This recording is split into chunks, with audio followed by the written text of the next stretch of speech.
এক জাররা পরিমাণ গুনাহ নিয়ে যদি কবরে যাই, ওই কবরের দুই পার্শ্বের মাটির চাপ জমিন থেকে 9,30,00,000 মাইল উপরে সূর্য, ওই সূর্যের গরম সহ্য করতে পারো না রে যুবক। গুনাহগারের মাথার উপরে যেদিন সূর্যটা নেমে আসবে, সূর্যের তাপে গুনাহগারের মাথার মগজগুলো ভাতের মারের মতো ফুটতে থাকবে। ওই সময় সহ্য কেমনে করবি? একটা বেতের বাড়ি দিলে সহ্য করতে পারি না। যদি গুনাহগার হয়ে কবরে যায়, ফেরেশতাদের আঘাত কেমন করে সহ্য করব? চিন্তা ভাবনা করে দেখলাম দুনিয়ার সম্মান টাকা পয়সা কিছুই না। আজকে টুপির কারণে, দাড়ির কারণে না খাইয়ে আমরা কেউ মরি নাই, বরং আল্লাহ রাজকীয় হালে সম্মান দান করেছেন, ঠিক কিনা বলো? হাজী ইমদাদুল্লাহ মুহাজির মক্কি রহমাতুল্লাহ আলাইহি যত কিতাব খুলে দেখে কোনো লেখা নাই, সব সাদা সাদা সাদা। আবার সামনে কিতাব খুলে সাদা, কোনো লেখা নাই। এইভাবে করে করে করে করে কোন কিতাবগুলো শেষ পর্যন্ত হাজী ইমদাদুল্লাহ চলে গেলেন আবার ওই ঝাঞ্ঝানো আল্লাহর ওলি নূর মুহাম্মদ ঝাঞ্ঝানবীর দরবারে গিয়া বলেন, ও ইমদাদ, লেখাপড়া কি শেষ হয়েছে?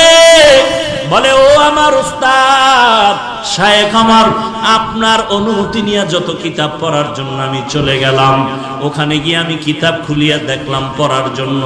জানি না আল্লাহর কি কুদরত, একটা পৃষ্ঠার মধ্যে কোনো লেখা নাই। যেটা দেখি কেলাপ সব কিতাবগুলো সাদা সাদা সাদা।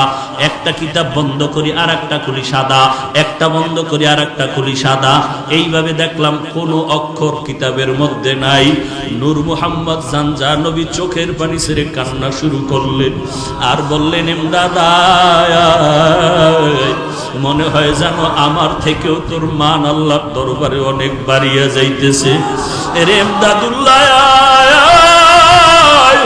তোর নাম তো ইমদাদুল্লাহ। ইমদাদুল্লাহ মানে যে আল্লাহর সাহায্য পায় তাকেই তো ইমদাদুল্লাহ বলা হয়।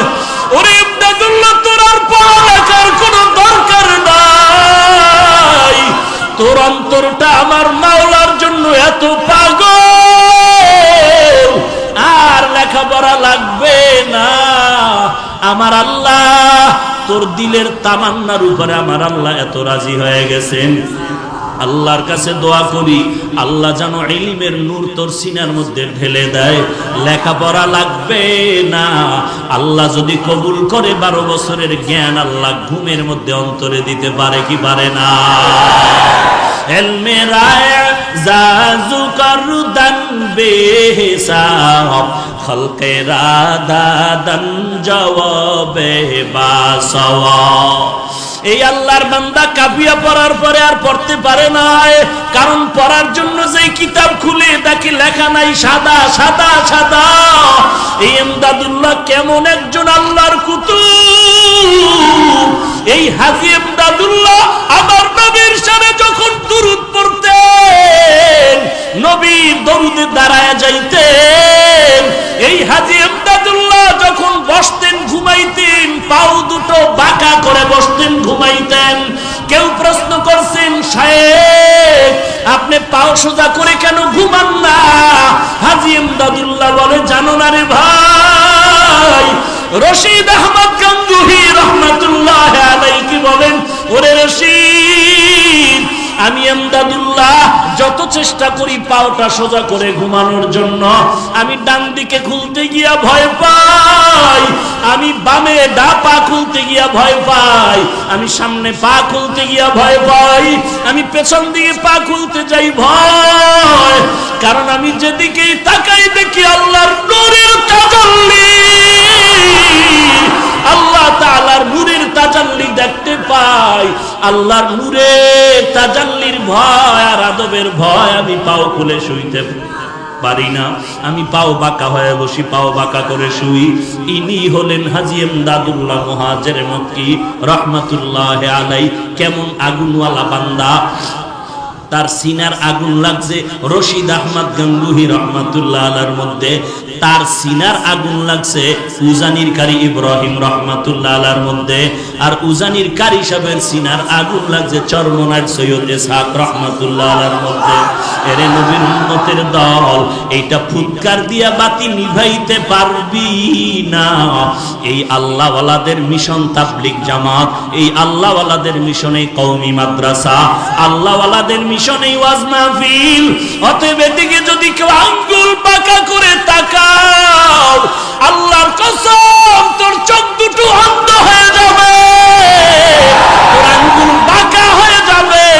দেওবন্দি এই ইলমের নূর বন্ধ করতে পারবি না।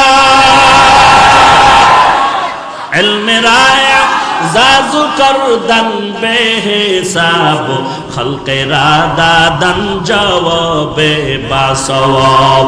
আমরা দেওবন্দি দেওবন্দি দেওবন্দি বলে জিকির করি, আমরা তাবলীগ তাবলীগ বলে জিকির করি, আমরা উজানি উজানি চরমনাই চরমনাই বলে জিকির করি। টুপির কারণে সম্মান কমে নাই, বরং বেড়েছে। দাড়ির কারণে সম্মান কমে নাই, বেড়েছে। টুপির কারণে সম্মান কমে নাই, বেড়েছে। কোরআন পড়ার কারণে সম্মান কমে নাই, বেড়েছে। সার্টিফিকেট না থাকার কারণে সম্মান কমে নাই, বেড়েছে। অতএব এখন দুনিয়ার জিন্দেগি পাইলাম, আখিরাতের জিন্দেগি যেন নষ্ট হয়ে না যায়, এই জন্য গুনাহের পথেও যাই না। আজকে যদি শার্ট প্যান্ট টাই